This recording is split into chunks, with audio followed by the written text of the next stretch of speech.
Hello guys, today we're going to start off with a new concept, and that is no exercise is right if the body is wrong. We're starting with warm-up number 1, as you've seen on a number of occasions before, and it's a way of returning the body to its ideal load distribution or working order. Over the course of a day, or more specifically, even over the course of a single workout, muscle groups get tired and then they start getting assistance from other muscle groups. That's called compensation. That's not good. It keeps us moving, but ultimately, we want all the muscles doing their own jobs. Joint movement is controlled by muscles, and mobility exercises create more movement at joints, so they help to reset your load distribution. For example, in warm-up number 1, we're doing 3 hip mobility exercises, which will get your glutes more engaged because they are the primary movers of the hips.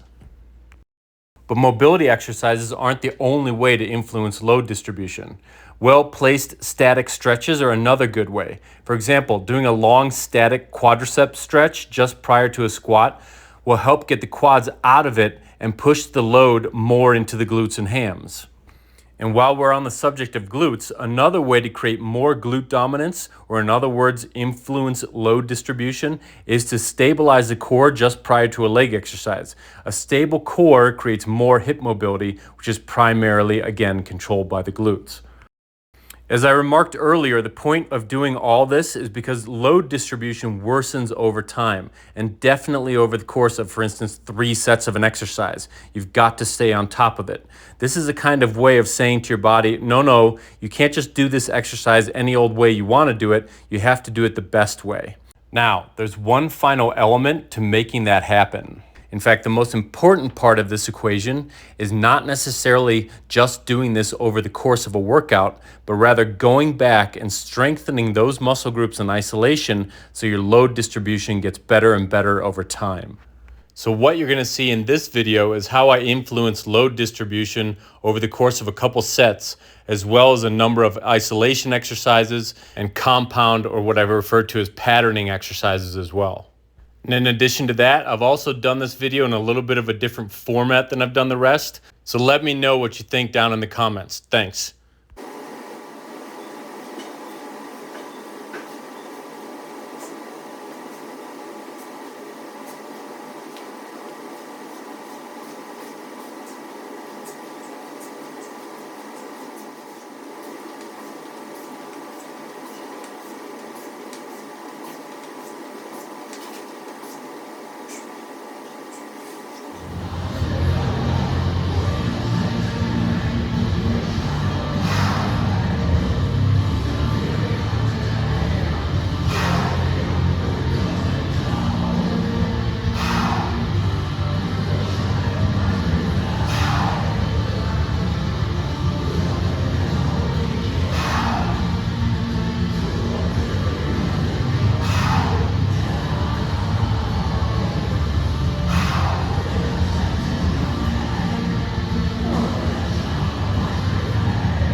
Now I'm getting ready to do some trap bar deadlift. And even though I've already warmed up, I'm going to repeat some of the warm-up exercises and a couple other exercises just to prepare myself for the deadlift and optimize my load distribution. So I'm starting off here with some hip mobility, what I call long adductor, and then I'm going to move into a T-spine extension, kind of a downward dog variation. So stabilize the core and get the upper back moving into extension a little bit better. And then finally, I'm going to get down in quadruped position and do a T-spine rotation, which will function as a T-spine mobility exercise. And what those exercises are going to do are create a little bit more glute dominance, even in the trap bar, as well as get my T-spine working a little bit more and get my midsection out of that movement.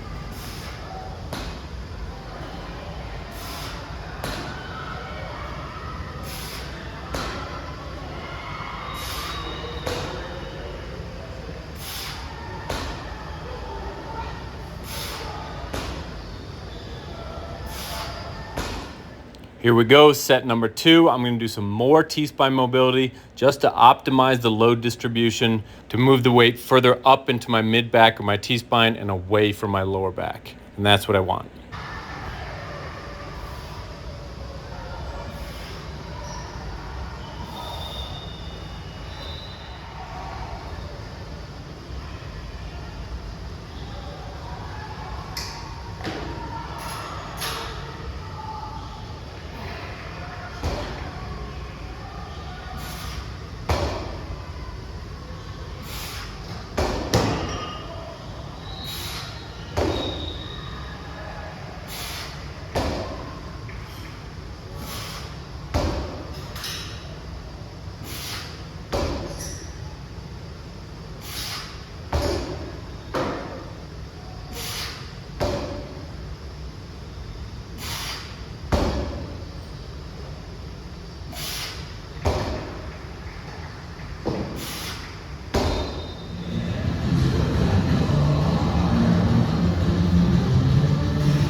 Now we're moving on to single-legged planks followed up by single-legged deadlifts. I like to do this just prior because it makes them a little bit safer and I get a little bit more out of my glutes.